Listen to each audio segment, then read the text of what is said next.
So we'll go ahead with next question. Static EMI. अभी static EMI में normally ऐसा होता है, conductor is not moving, but the magnetic field is changing and hence the magnetic field lines are changing and hence an EMF is induced.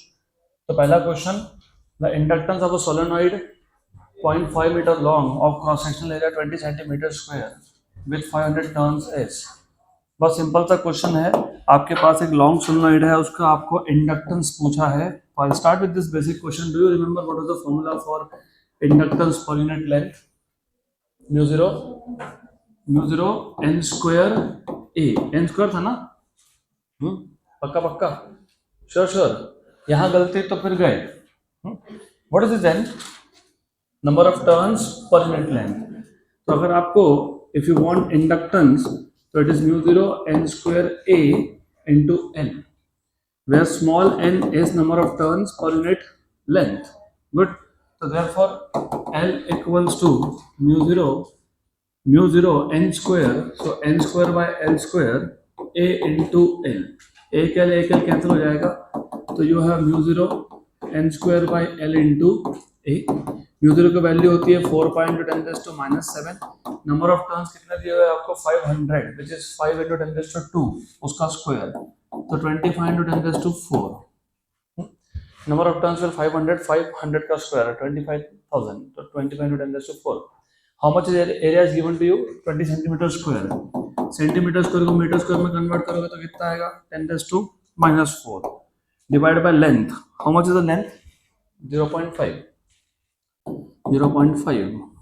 Good.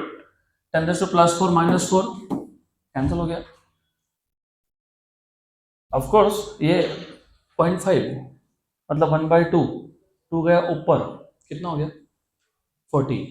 25 into 40 1000 और 10 raise to -7 10 raise to -4, तो 4 pi into 10 raise to -4.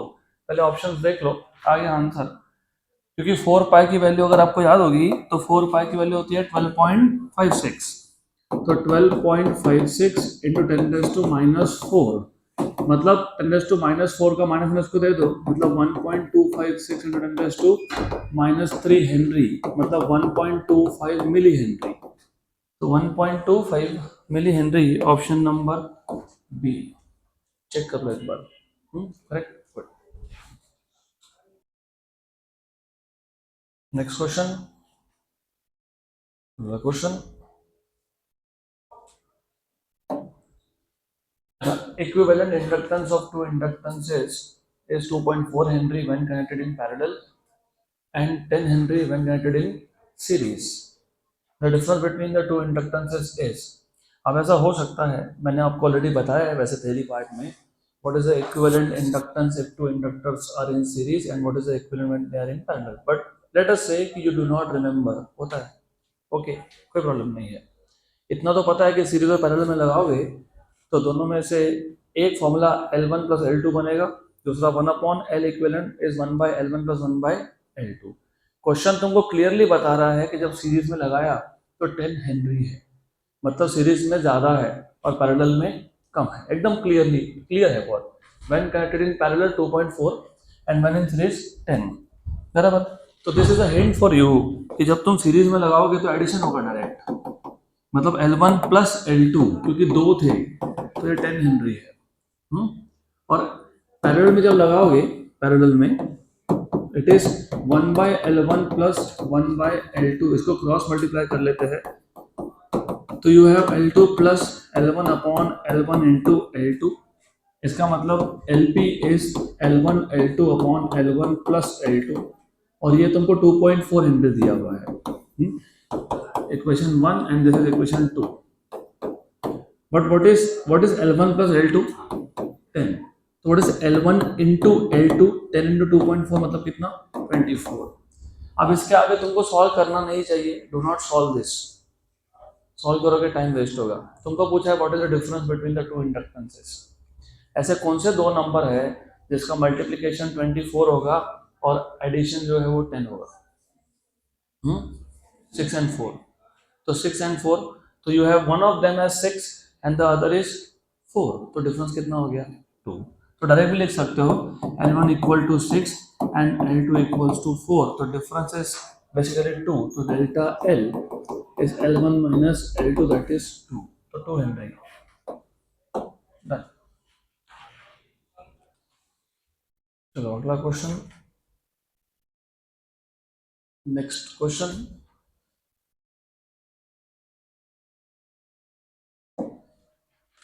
See, solenoid coils of same dimension same मतलब length and area of cross section is same number of turns भी same है, same number of layers of windings are taken. Coil 1 with inductance L1 was wound using a manganese wire of resistance 11 ohm per meter. तो 11 ohm per meter का resistance है उसमें.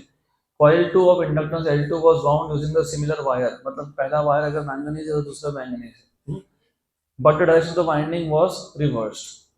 तो अगर पहले का वाइंडिंग क्लॉकवाइज है तो दूसरे का एंटी क्लॉकवाइज है. ठीक है, doesn't matter really. Good. Coil 3 with inductance L3 was wound using a super conducting wire. तो जो तीसरा इंडक्टर है it is made up of a different material which is super conductor. अभी जिनको नहीं पता super conductor, don't worry, you will learn in your first year of engineering. लेकिन अभी सिर्फ इतना पता होना चाहिए, सुपर कंडक्टर मटेरियल्स में इंडक्टेंस नहीं होता है. There is no inductance. And super conductor material में एट सफिशिएंटली लो टेम्परेचर, जिसको तुम क्रिटिकल टेम्परेचर से कम वाला टेम्परेचर बोलते हो, resistance is also zero. That is what is called super conductor. There is no resistance. तो उसमें इंडक्टेंस नहीं होता है, उसमें इंडक्शन नहीं होता है. अगर ये पता है तो L3 की वैल्यू जीरो है. आपको पूछा self inductance of the coil L1, L2, L3 are.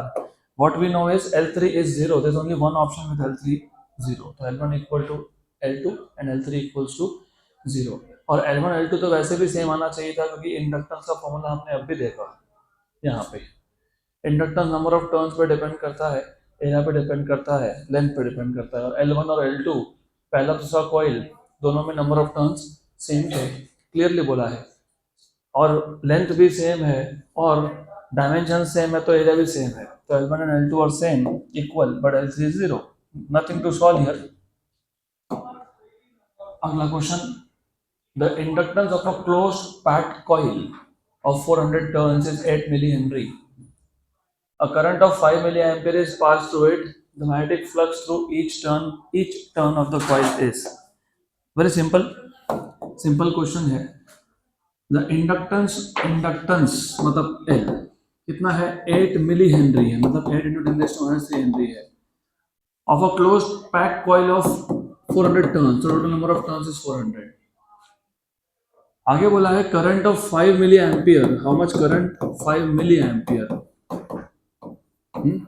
और आपको क्या पूछा है? Flux through each turn. अगर आपको याद होगा हमने जब सेल्फ इंडक्टेंस डिफाइन किया था तभी मैंने बताया था आपको total flux is proportional to I. तो total flux is Li. And total flux is what? It is number of turns into flux associated with each turn.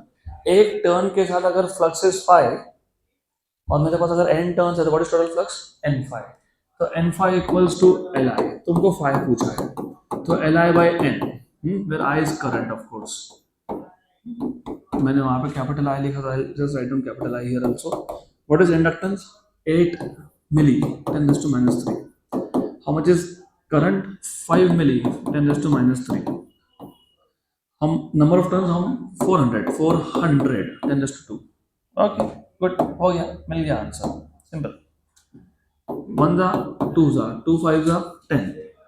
ऊपर 10⁻⁻6 और 10⁻⁻5 और ये ऊपर आया 10⁻⁻7 10⁻⁻7. ओके, हो गया answer. What is value of mu zero?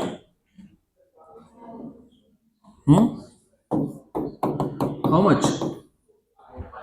Mu zero is 4 pi into 10⁻⁻7. मतलब 10⁻⁻7 क्या है? Mu zero by 4 pi. Mu zero is 4 pi into 10⁻⁻7. तो 10⁻⁻7 क्या हो गया? Mu zero by 4 pi. तो answer is mu zero by 4 pi weber. Option number A. तो next question.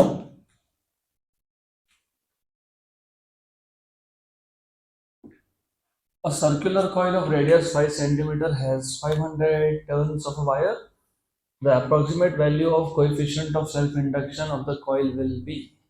Good, simple question, बहुत सिंपल है। A circular coil of radius 5 centimetre, मतलब 510 raised to -2 metre. Radius से एरिया मिल सकता है, तो तुम्हारे पास क्या क्या है और उससे क्या मिलेगा वो ध्यान में रखना। एरिया मिल जाएगा पाई आर स्क्वायर, तो I just write it down here, pi R square, क्योंकि इंडक्टेंस पूछा है, देखते हैं। And has 500 turns. Approximate value of coefficient of self inductance, मतलब हाउ टू सॉल्व, अभी तो किया था हम लोगों ने solve. Total flux is L I, किया था कि नहीं, वहां से कर सकता है। Yes, N B A what, okay good. तो total flux equals to L आई, तो एल चाहिए ना तुमको, तो टोटल फ्लक्स बाय आई। लेकिन टोटल फ्लक्स क्या होता है, एन इंटू फाइव, लेकिन फाइव क्या होता है, if you remember what is five, B A. वैसे तो वो B bar dot A bar होता है B A cos theta, but let us assume theta is zero, तो एन बी ए, क्योंकि flux is B A upon I. Very good good. What is वैसे direct भी solve कर सकते थे, but ठीक, वी आर डूइंग दिस।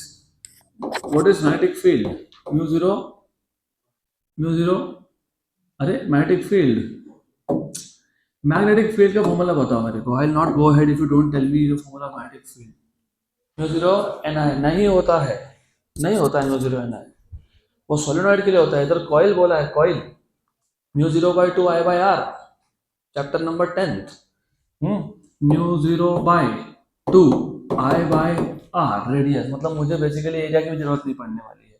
ये single turn के लिए होता है, किसके लिए होता है, सिंगल टर्न, बराबर, गुड। और उधर वापस एन से मल्टीप्लाई करना मत, तुमने पहले से एन लिखा है यहाँ पे, ये ऑलरेडी रिटर्न एन, नहीं तो N into N, N square कर दिए, हो गया, इंटू ए। चलो ए लगने वाला है यहाँ पे, है ही तो कर लेंगे A. What is A, value substitute करेंगे, नीचे करंट, वेरी गुड। करंट दिया नहीं था ना हमको, नहीं दिया था, तो करंट और करंट कैंसिल हो जाएगा, तो ये वाले हो गया कैंसिल, गुड।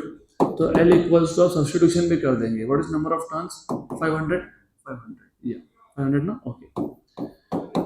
आंसर देख लो एक बार, answer is in terms of numbers, तो म्यू जीरो की वैल्यू सब्स्टिट्यूट करनी पड़ेगी। What is mu zero value, 4 pi into 10 raise to -7 upon 2 R, R रखो, एरिया कैलकुलेट किया है तो ठीक है, वो भी चलता है, फिर किया तो what is R value, 5 into 10 raise to -2, what is area, pi 25 into 10 raise to -4, fine, चलता है, गुड।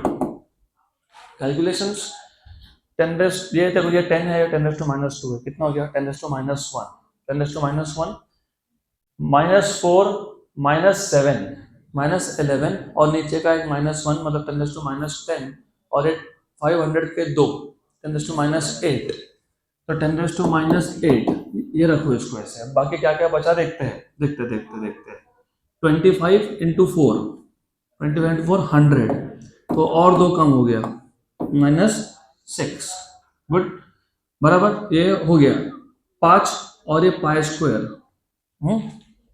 पाई स्क्वायर इज रफली 10, और ये 5, तो 50, कितना 50, तो 50 इंटू 10 रेज़ टू -6, आंसर किसमें है, मिली हेनरी, हो गया आंसर, आ गया आंसर। तो इसका आंसर लिखो क्या मैं, 50 इंटू 10 रेज़ टू -3 और 10 रेज़ टू -3, तो ये हो जाएगा 50 into 10 raise to -3 millihenry, तो 50 into 10 raise to -3 millihenry. Option number C, check कर लो एक बार आंसर की, ऑप्शन सी। ए, फिर तो कैलकुलेशन चेक करने पड़ेंगे, तो हमारा आंसर मैच नहीं हो रहा, because we have made a mistake, mistake is very small, तो मैं ऐसा हटाने नहीं वाला यहाँ से। अब प्रॉब्लम ये है, व्हाट वी डिड वाज, ये जो एन है, एन वो तो है ही, लेकिन मैग्नेटिक फील्ड का जो एन आएगा, what is the magnetic field at the centre of a coil, mu zero I by 2r, मतलब दिस वन, इसको भी n से मल्टीप्लाई करना पड़ेगा, क्यों, क्योंकि अगर मेरे पास n नंबर ऑफ टर्न्स है, तो ये जो n आ रहा है, ये n ये आ रहा है because of the flux associated with each turn. एक टर्न के साथ कितना फ्लक्स है 5, पक्का। तो n के साथ कितना है n5। लेकिन ये भी तो सोचो कि वो ही करंट n टाइम्स भी घूम रहा है ना, तो मैग्नेटिक फील्ड भी n टाइम्स जनरेट करेगा। तो मैग्नेटिक फील्ड में वापस से क्या लिखना पड़ेगा तुमको n। तो यहाँ पे एक और n चाहिए। अगर ये n नहीं लिखोगे तो आंसर गलत आएगा। अभी भी जिनको नहीं समझा मैं डायग्राम से समझा देता हूँ आपको। देखो कंफ्यूजन कहाँ होता है, if I have a coil with large number of turns, if the flux linked with each turn is 5 and if the total number of turns are n, तो फ्लक्स तो टोटल फ्लक्स तो n5 हो गया, सही है, total flux is n5। लेकिन remember current भी तो n टाइम्स घूम रहा है ना, तो करंट n टाइम्स घूम रहा है, तो हर एक कॉइल का मैग्नेटिक फील्ड कितना है μ0I/2r, और ऐसे कितने टर्न्स है n, तो मैग्नेटिक फील्ड भी n टाइम्स होना पड़ेगा तुमको, तब जाके ये सिर्फ 500 का स्क्वायर होगा। n into N N square, अगर ये स्क्वायर कर लिया तो अब कैलकुलेशन में थोड़ा सा वेरिएशन आएगा, बाकी सब तो ठीक है। दिस इज 5 स्क्वायर कितना 25, 10 रेज टू कितना 4, क्योंकि 100 का, okay. 4 pi into 10 raise to ये -7, चलो एक स्टेप बढ़ा लेंगे, we will just do the calculations over again. सिर्फ नीचे 10 रेज टू -1 लिख रहा हूं मैं। अब 10 रेज टू +4 -4 गया, ये और ये गया, क्या बचा 10 रेज टू -7, नीचे कितना है -1, तो -6, दिस इज -6। 25 इंटू 4 कितना 100, 100 मतलब 10 रेज टू 2, तो -6 और 2 कितना -4, कितना -4, और ये पाई और पाई का पाई स्क्वायर, कितना पाई स्क्वायर, पक्का पक्का, श्योर श्योर। तो पाई स्क्वायर 10, वो 10 रेज टू -4 और 10 कितना -3, तो बचा क्या 25, तो बराबर है 25 मिली हेनरी। तो फाइनली ये कैलकुलेशन करोगे तो you have 25 into 10 raise to -3, मतलब 25 मिली हेनरी, करेक्ट। तो ऑप्शन सी नहीं, ऑप्शन ए। नेक्स्ट क्वेश्चन, अगला क्वेश्चन,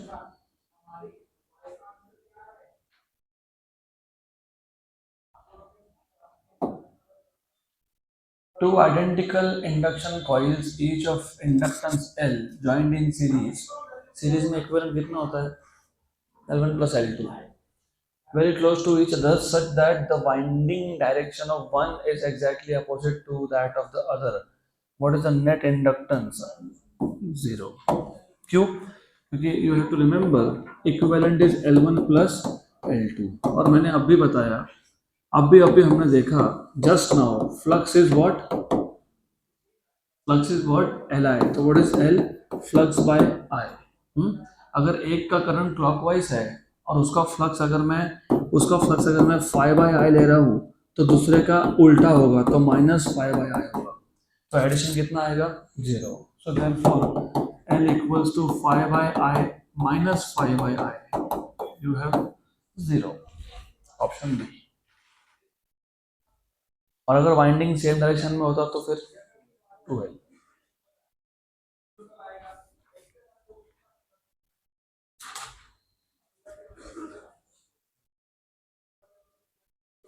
नेक्स्ट क्वेश्चन,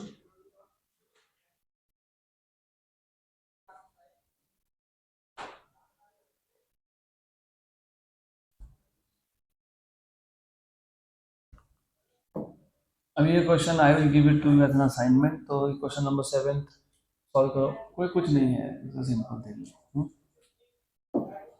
अगला क्वेश्चन, यहाँ पे थोड़ा सा अभी एक्स्ट्रा ध्यान, क्योंकि इस टाइप के क्वेश्चन में बहुत ज़बरदस्त कंफ्यूजन होगा, इसलिए पहले से ही तुम फॉर्मूला अच्छे से समझ लो। एक शॉर्टकट फॉर्मूला बना के दे देता हूँ, शायद दिया भी होगा, आई डोंट नो, थ्योरी में तो नहीं होता है।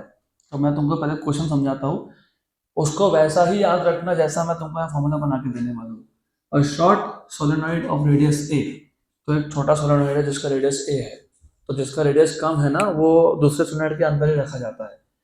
Number of turns per unit length n1 and length L is kept coaxially inside a very long solenoid of radius b. Number of turns per unit length is n2. What is the mutual inductance of the system? तो अभी इस case में formula है easy, लेकिन confusion बहुत ज़्यादा होता है। इसके लिए तुमको मैं पहले पूरा उसका लॉजिक समझाता हूँ कि फॉर्मूला क्या है और क्यों है, वैसा ही क्यों है, why not other way round.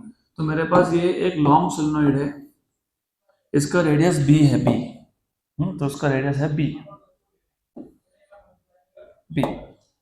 Late us से ये उसका एक्सिस है।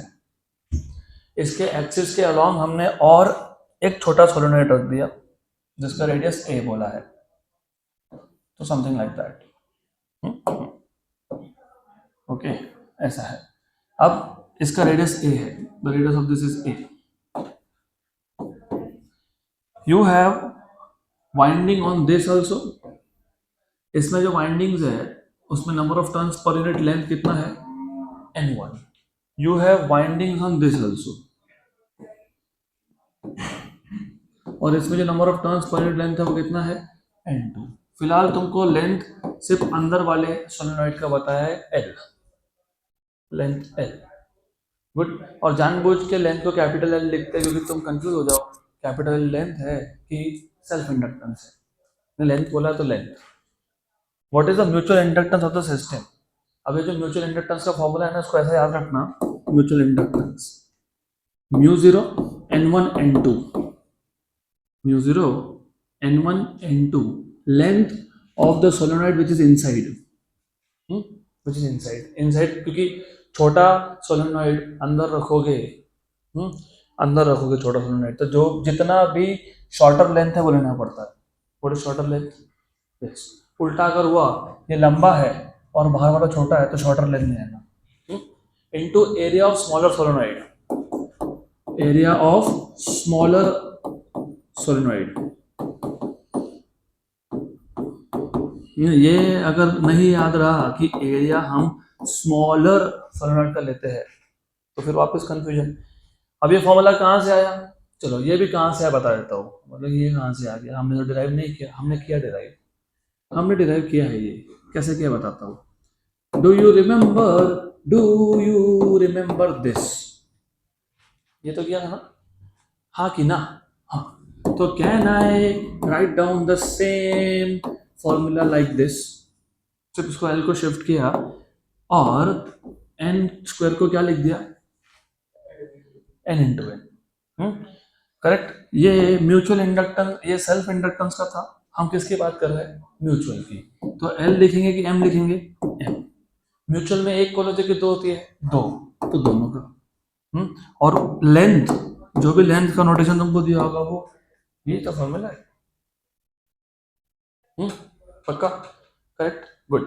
तो this is how you should remember this. तो अब हमको इन टर्म्स ऑफ n1 n2 दिया ना, ओके गुड। तो m equals to mu 0 n1 n2 l. What is the area of small solenoid? Pi a square. तो pi a square हो गया। Okay, mu 0 pi a square n1 n2 l, option C. तो दिया क्या C, yes C. तो next question goes as an assignment to you again. This one will jump to question number 10. Two conducting circular loops of radii R1 and R2 are placed in the same plane with their centers coinciding. हमारे पास दो conducting circular loops है, जैसे पिछला question था वैसा ही question है, सिर्फ पिछले क्वेश्चन में हमारे पास दो सोलेनोइड जैसे कॉइल्स थे। अभी हमको बोला है कि दो हमारे पास सर्कुलर लूप्स है विद देयर सेंटर्स कोइंसाइडिंग। यहाँ पे दो कॉइल्स का एक्सिस सेम था, कोएक्सियल था, ये यहाँ पे कॉन्सेंट्रिक है।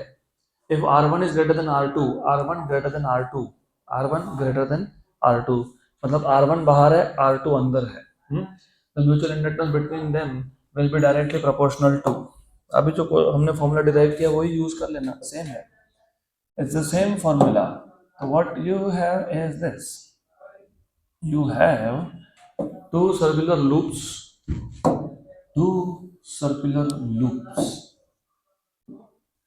R1 ग्रेटर देन R2 बोला है, मतलब R2 ये अंदर वाले कॉइल का रेडियस है, R1 ये बाहर वाले का है। This is R2, this is R1 और आपको पूछा है mutual inductance. It is too simple. कैसे सॉल्व करोगे बताओ. अभी बताया मैंने. What is mutual inductance? Mu zero N1 N2. ठीक है, म्यू जीरो N1 N2. आगे लेंथ. तो लेंथ की लेंथ कहाँ से आ गया यहाँ पे? Into area of smaller coil. What is which is smaller coil? Second one. तो A2. चलो यहाँ तक तो ठीक है. पहली बात तो यहाँ पे number of turns per unit length की बात ही नहीं हो रही ना. स्मॉल N1 N2 कैसे निकालोगे? How will you find this out?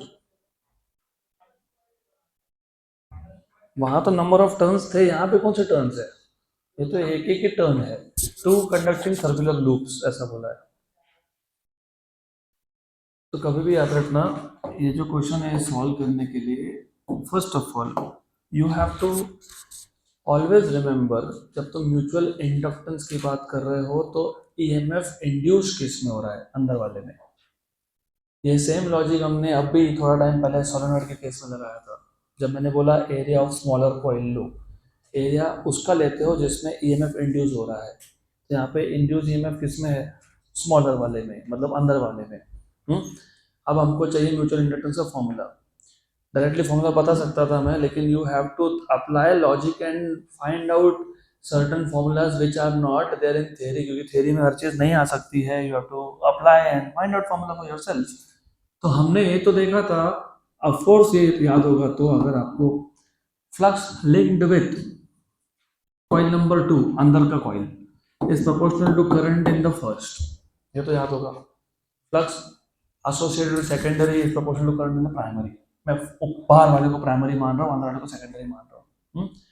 तो मतलब सेकेंडरी में ईएमएफ इंड्यूस हो रहा है. तो ये हो जाएगा phi2 equals to, if you remember, it is mutual inductance, क्योंकि म्यूचुअल है. सेल्फ होता तो क्या लिखते हैं? L. म्यूचुअल में क्या लिखोगे? M.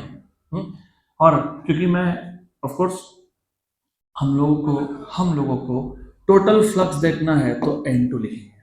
Total flux. तो जो टोटल फ्लक्स है it is proportional to current of first. तो टोटल फ्लक्स कितना होगा? N2 phi2 equals to M I1. What is M? N2 phi2 upon I1.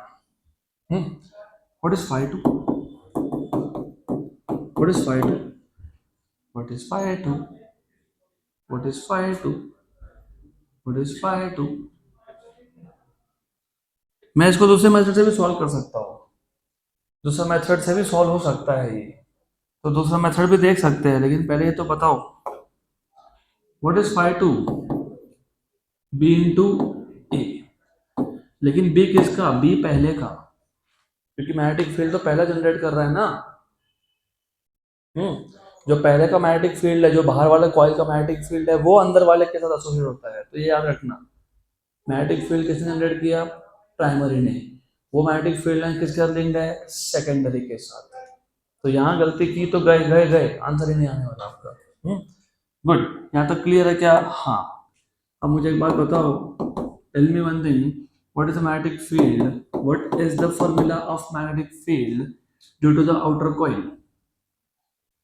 Mu 0 by 2. Solenoid का भी लगाओगे तो कोई प्रॉब्लम नहीं है, हमको प्रोपोर्शन देखना है. तो you want to apply solenoid case, absolutely fine, कोई इश्यू नहीं है. लेकिन हमको पता ही है ना सर्कुलर कॉइल का क्या होता है. Mu 0 by 2 I by R, I by R, R1. पक्का पक्का. Good good. और into N1 number of turns अगर होंगे तो, उसमें नंबर ऑफ टर्न्स होंगे तो. What is this? Area of second coil. What is area of second coil? Pi R2 square. हमको सिर्फ प्रोपोर्शनैलिटी से मतलब था, तो बाकी का मैंने सही लिखा गलत लिखा, I don't care. I care for this and this. तो proportional to R2 square by R1. Option D. Good. तो you should work this out at home. Exact formula मैं वापस बोल रहा हूँ, मैंने एग्जैक्ट नहीं किया. मुझे पूछा था प्रोपोर्शनल टू, तो मैं प्रोपोर्शनल टू देखूंगा. बाकी का जो है वो तुम चेक करोगे. I am telling you again, exact formula तुम वर्कआउट करोगे. तो अगला question, The mutual inductance between two coils is 1.25 Henry. If current in the primary changes at a rate of 80 ampere per second, then the induced EMF in the secondary is. It is a joke. Do you remember what is mutual inductance? What is mutual inductance? याद है क्या? EMF induced in one coil to that of rate of change of current in the primary coil. था कि नहीं ऐसा? तो rate of change of current किसमें है? प्राइमरी में, और EMF induced किसमें है? सेकेंडरी में. ऐसा बोल सकते हो कि करंट किसमें चेंज हुआ? फर्स्ट कॉइल में. EMF किसमें इंड्यूस हुआ? सेकेंड में. गुड. आपको क्या पूछा है? आपको पूछा कितना EMF इंड्यूस हुआ सेकेंडरी कॉइल में. अगर प्राइमरी का करंट कितने से चेंज हो रहा है? 80 एम्पियर पर सेकेंड. तो आपको E2 पूछा है. What is E2? M di by dt of 1. What is M का value given to you? 1.25. and how much is this? 80. What is 80 into 1.25? 80 into 1 is 80. 80 into 0.25 is 20. मतलब कितना हो गया ये? 100. तो आंसर क्या आएगा? 100. Option number D. खत्म. So we'll jump to NEET के PYQs now.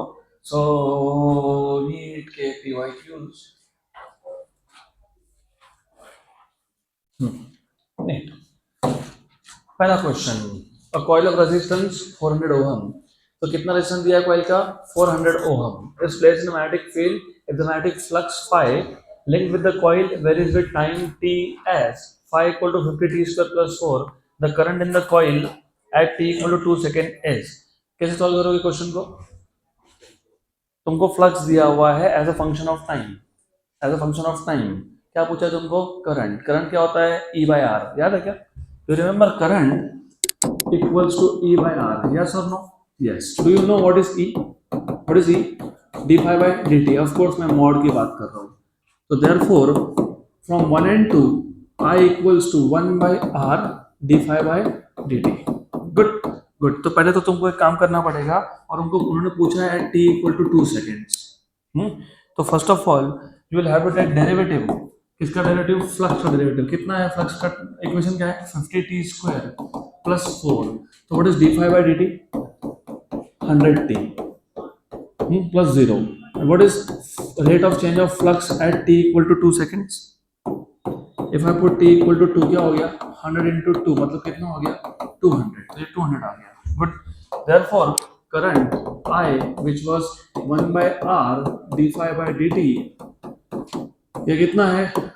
200. रेजिस्टेंस कितना बोला है? कितना है? 400. तो कितना हो गया? 1 by 2 मतलब करंट कितना हो गया? 0.5 ampere. 0.5 ampere. Option A. Next question. NEET के क्वेश्चन एक्चुअली बहुत सिंपल और इंटरेस्टिंग है. जैसे डेरिवेटिव ले लिया, D phi by D T मिल गया, फिर वहां से ए मिल गया, फिर वहां से आई मिल गया. Next question is again more और लेस द सेम टाइप. पहले क्वेश्चन अच्छे से समझ लो. हमारे पास एक कंडक्टिंग सर्कुलर लूप है. Conducting circular loop is placed in a uniform magnetic field 0.04 tesla with its plane perpendicular to the magnetic field. Plane perpendicular to magnetic field का मतलब ये होता है कि एरिया और फील्ड का डायरेक्शन सेम है, क्योंकि जो भी कॉइल था उसको परपेंडिकुलर फील्ड है, और एरिया ऑफ द कॉइल का डायरेक्शन भी परपेंडिकुलर होता है. मतलब थीटा इज 0, मतलब cos थीटा इज 1. तो तुमको cos थीटा लिखने की जरूरत नहीं है अगर फ्लक्स फाइंड करना है तो. बराबर. आगे क्या बोला है? The radius of the loop start shrinking at 2 mm per second. तो जो भी कॉइल था हमारे पास उसका रेडियस श्रिंक हो रहा है. श्रिंक हो रहा है मतलब कम हो रहा है. At what rate? 2 mm per second. अगर तुमको ये समझाने की क्या पैरामीटर है, कोई बात नहीं. mm पर सेकेंड मतलब डिस्टेंस अपॉन टाइम. लेकिन डिस्टेंस क्या? रेडियस. तो रेडियस अपॉन टाइम मतलब पता है क्या है? dr by dt. This is the rate of change of radius. तो ये dr by dt है. इसका मतलब मुझे डेरिवेटिव ऑफ r लाना पड़ेगा इक्वेशन में अगर क्वेश्चन सॉल्व करना है तो. The induced EMF in the loop when the radius is 2 centimetre. तो श्रिंक होते होते जब रेडियस की वैल्यू 2 सेंटीमीटर रह गई तब कितना ईएमएफ इंड्यूस हुआ? It is a very good question, excellent question I would say. तुमको पूछा है E, और सिंपल क्वेश्चन है, कुछ नहीं है. What is E? d phi by dt. Yes और नो? गुड. मॉड ले लो, कोई दिक्कत नहीं, मैं माइनस साइन नहीं लिख रहा हूँ. What is phi b into a? b constant, b is not changing, so d dt of a. What is a? Pi R square, तो pi R square, okay, pi constant, तो pi भी बाहर आ गया, D R square by D T, derivative of, हाँ, of R square is 2r, लेकिन D R by D T लिखना पड़ेगा यार।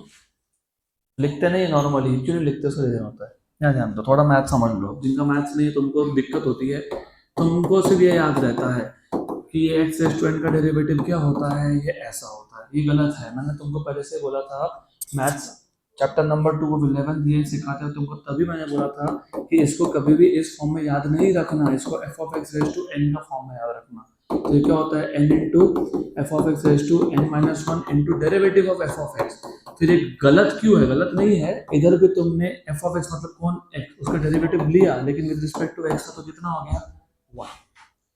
हर बार डेरिवेटिव विद रिस्पेक्ट टू मतलब dx बाई डी एक्स ऐसा नहीं आएगा ना, जैसे यहाँ पे radius with respect to radius change हो रहा है क्या, नहीं, विद रिस्पेक्ट टू टाइम, तो D R by D T लिखना पड़ेगा।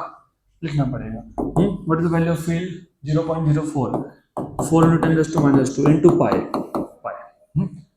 उसके बाद 2 into रेडियस कितना बोला है, 2 सेंटीमीटर, मतलब 2 into 10 raised to minus 2, और what is D R by D T, 2 mm per second, 2 mm मतलब ये -3। गुड हो गया। कैसे,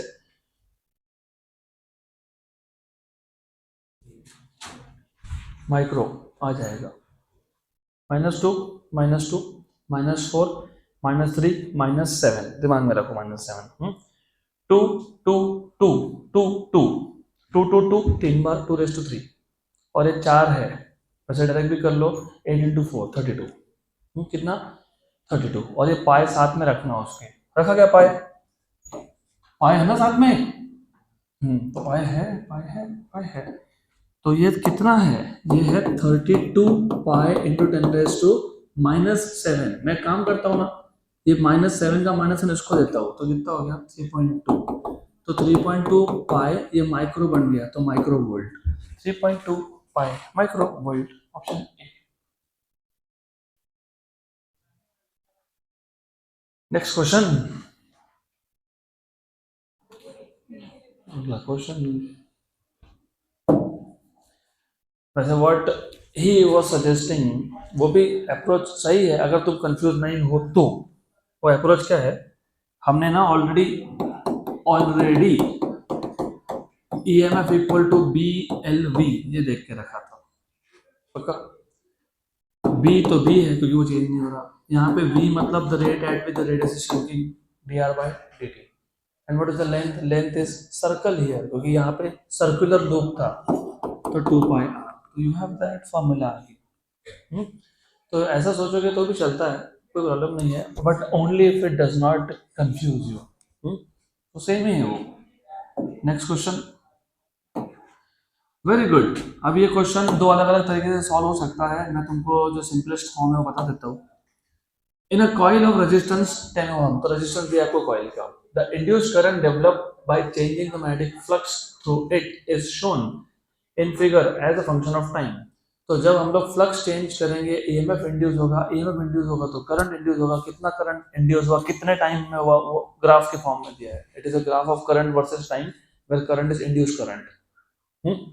the magnitude of change in flux through the coil in weber is, तो क्या पूछा आपको, चेंज इन फ्लक्स मतलब क्या पूछा है, डी फाई, क्या पूछा है, डी फाई, क्या पूछा है, डी फाई, सिंपल। कैसे बताता हूँ, पहले तो सबसे पहले ग्राफ किसका दिया है तुमको, किसका दिया है, आई और टी, गुड। पूछा क्या है, flux, change in flux, change in flux कहाँ से आने वाला है, D phi by D T, हाँ कि ना, but do you remember Ohm's law, और आज यूज किया हमने, E equals to I R, तो आई आर। अब थोड़ा सा मैथ्स भी अगर आपको पता होगा तो फिर if you know little bit of mathematics तो क्वेश्चन फास्ट सॉल्व होते हैं। बताता हूँ मैथमेटिक्स मतलब क्या। Can I take this D T there, yes, क्योंकि मुझे वैसे भी डी फाई पूछा है, तो देयरफॉर डी फाई क्या आ गया, I I D T into R, बस। मैं जानबूझ के आई डी टी लिखा। आपको पता है ग्राफ पे y एक्सिस और x axis, what is y by x? Slope. What is y into x? Area. तो ये y है और ये x है, ये y है और ये x है। y is current, x is time, तो this is area, this is area of graph, area of graph. बस इतना समझा तो फटाफट फटाफट सॉल्व होगा। ट्रायंगल, तो एरिया क्या है? Half base, what is base? 0.1 into what is the height? 4 into what is the resistance? How much? 10. Excellent, good for us.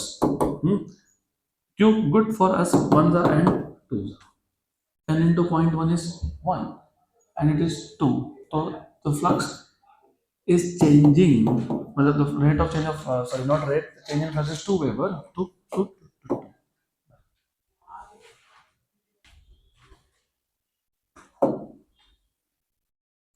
So अगला question, next question. This is also a good question. I was thinking to give you this as an assignment, but I would better do it here. A rectangular, a square, a circular, and an elliptical loop, all in xy plane, are moving out with a uniform velocity with uniformatic, are moving out of a uniformatic field with constant velocity v bar equal to vi cap. They are moving out along x axis क्योंकि vi cap दिया है, और uniform velocity भी है क्योंकि velocity की value constant है, it is not a function of time. The magnetic field is directed along the negative z axis. अगर मैं ऐसा मान लेता हूँ कि z एक्सिस बाहर आ रहा है तो नेगेटिव मतलब अंदर, तो फील्ड अंदर जा रहा है।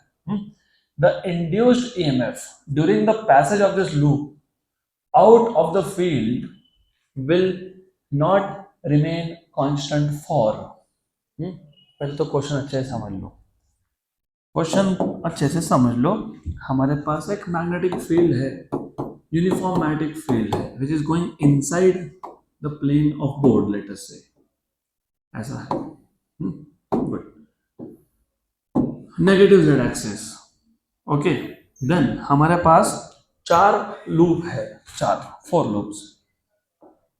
You have 4 loops, you have a square loop, you have a rectangular loop, you have a circular loop, you have a elliptical loop। तो एक एक करके हम लोग देखेंगे। तो ये हो गया rectangular loop, square loop, rectangular loop, circular loop, and of course we need an elliptical loop also, elliptical loop, something like that, ऐसा है। Good good. और magnetic field, I know they have told you that it is moving out, ऐसा बोला ना, moving out. कोई फर्क नहीं पड़ता मूव आउट क्या मूव इन क्या, बात तो एक ही पड़ती है, डजंट मैटर। चलो ठीक है, मूव आउट बोला तो मूव आउट, कोई बात नहीं, move out, it is moving out. तो ये चारों loops, they are moving out from the magnetic field along X axis, along X axis. Field is going along negative z, they are moving along positive x। तो ये चारों ऐसा बाहर आ रहा है विथ वेलोसिटी ऑफ v, बाहर आ रहा है। गुड। क्वेश्चन में पूछा है the induced EMF during the passage of this loop out of the field will remain constant, will not remain constant for। तो बताओ,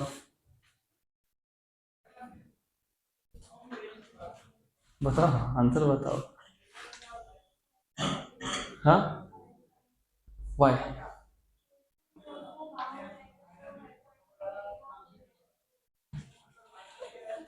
Good, something to do with area, yes। तो as you know, induced EMF E is d phi by dt, और phi is b into a, और b constant है, तो d a by dt मतलब E is proportional to d a by dt। जब मैं square को बाहर निकालता हूं तो हर बार सेम टाइम में सेम एरिया बाहर निकलता है बिकॉज ऑफ द शेप। जब मैं रेक्टेंगल को बाहर निकालता हूँ तो भी सेम सिचुएशन है बिकॉज ऑफ द शेप, क्योंकि यू कैन इमेजिन रेक्टेंगल और a square to be made up of strips of the same area, लेकिन because of the curvature of circle and ellipse पहले dt टाइम में कम area बाहर आया तो rate of change of flux was less because of area. अगली बार same time में ज्यादा एरिया बाहर आया, तो ज्यादा एरिया बाहर आया तो ज्यादा फ्लक्स चेंज हुआ, ज्यादा फ्लक्स चेंज हुआ तो ज्यादा ईएमएफ इंड्यूस होगा, and same goes with elliptical shape also. So that is why the induced EMF will not remain same for circular and elliptical. कहाँ पे है ऐसा? Option number B. तो रिमेंबर EMF चारों में ही इंड्यूस होने वाला है, सिर्फ उसमें से दो में EMF induce will be constant और बाकी दो में it will not be constant. Next question, अगला question. Good, a good question. यहाँ पे सबका ध्यान यहाँ होना चाहिए। A thin semicircular conducting ring PQR of radius r is falling with its plane vertical. Plane is vertical. It is falling through vertical plane in a horizontal magnetic field. Field is going inside. तो ऐसा field अंदर जा रहा है और उसमें ये कोई ऐसा फॉल हो रहा है। Good. The potential difference developed across the ring when its speed is v. Across the ring. Across the ring का मतलब होता है इन दोनों पॉइंट्स में। Across the ring. इन दोनों पॉइंट्स में कितना पोटेंशियल डिफरेंस डेवलप होगा, मतलब कितना ईएमएफ इंड्यूस होगा। It is a joke. क्यों? क्योंकि ये रेडियस है, ये रेडियस है, आर और आर है कि नहीं? हाँ, this is R, this is R. तो what is the length between P and R? 2r, 2r. Okay, and what is EMF induced? We have seen multiple times. It is BL B. And what is L? 2r. So 2r BV. 2r BV. Option correct. Good. Done. और R is at higher potential. We don't care क्योंकि एक ही answer है जिसमें BRV है। अगर दो में होता तो देखना पड़ता R हायर पोटेंशियल पे है कि P हायर पोटेंशियल पे। Done, simple. अगला question. A conducting circular loop is placed in a uniform magnetic field.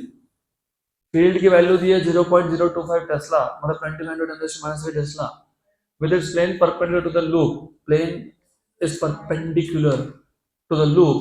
Magnetic field और loop perpendicular है, मतलब angle is 0. The radius of the loop is made to shrink. वापस से radius of the loop is made to shrink at a constant rate of 1 mm per second. Induced EMF when radius is 2 centimeter. अभी solve किया था, same formula. Yes, से values different है। Do you remember formula? अभी देखा था हमने, b into 2 pi r into dr by dt. How much is b? 25 × 10⁻³ 2 pi into how much is the radius? 2 centimeter, मतलब 2 × 10⁻²। and what is dr by dt? कितना है dr by dt? 1 mm, 1 mm, mm मतलब 10⁻⁻3। Simple, good. ये देखो, ये कैसा है? ये ऐसा है 25 × 2 × 2 25 × 4 कितना? 100, 100 और 10⁻² कैंसिल, तो बचा कितना? पाई। 25 × 2 × 2 गया गया, बराबर गया ना, तो कितना हो जाए? 10⁻⁻6, तो कितना हो गया? Pi microvolt. Option number. तो फॉर्मूला अभी याद रखते जाओ। You can not afford to derive it every time, तो ये याद रखना आप। अगला question. A circular disc of radius 0.2 meter is placed in a uniform magnetic field of induction 1 by pi Weber per meter square in such a way that its axis makes an angle of 60 with the vector b bar. मतलब जो area है, area और जो magnetic field है उसमें angle कितना है? 60 है। और क्या पूछा है? Magnetic flux link with the disc. What a joke. What is magnetic flux? It is b bar dot a bar, so it is b a cos of theta. How much is b? How much is b? 1 by pi. What is area of the disk? Pi r square. And how much is the angle? 60. Pi pi by. Pi pi cancel हो गया, तो radius का square, radius कितना दिया हुआ है 0.2, उसका square हो गया 4 इंटू 10⁻⁻², है पक्का? Yes. What is cos of 60? 1/2, तो आंसर कितना होगा 2 इंटू 10⁻², 2 इंटू 10⁻² मतलब कितना 0.02। अगला question, next question,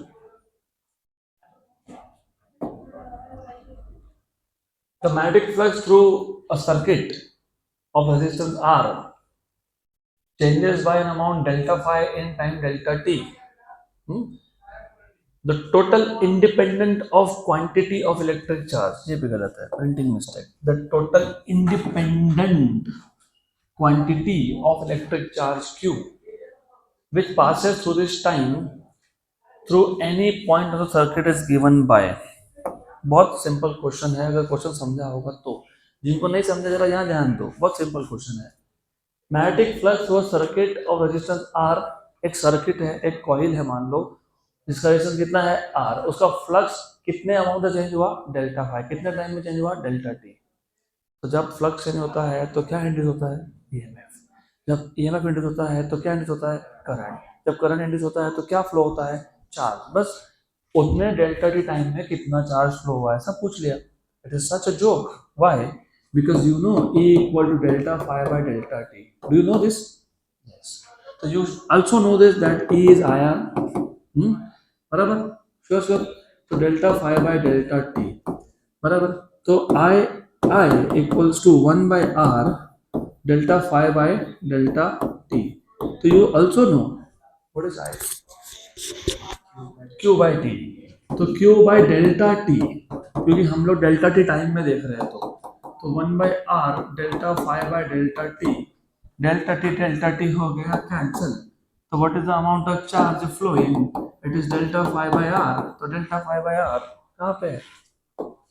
option number D. तो आंसर डी होना चाहिए, डी है।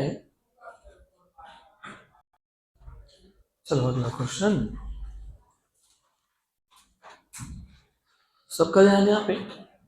नेक्स्ट क्वेश्चन सॉल्व कुछ नहीं करना, सिर्फ क्वेश्चन पढ़ना और आंसर देना। An electron moves on a straight line path x y, ये स्ट्रेट लाइन पाथ है, यहाँ से ऐसा इलेक्ट्रॉन मूव हो रहा है। The ABCD is a coil, यहाँ पे ABCD एक कॉइल है adjacent to the path of electron, electron का जो पाथ है उसके बाजू में रखा हुआ है।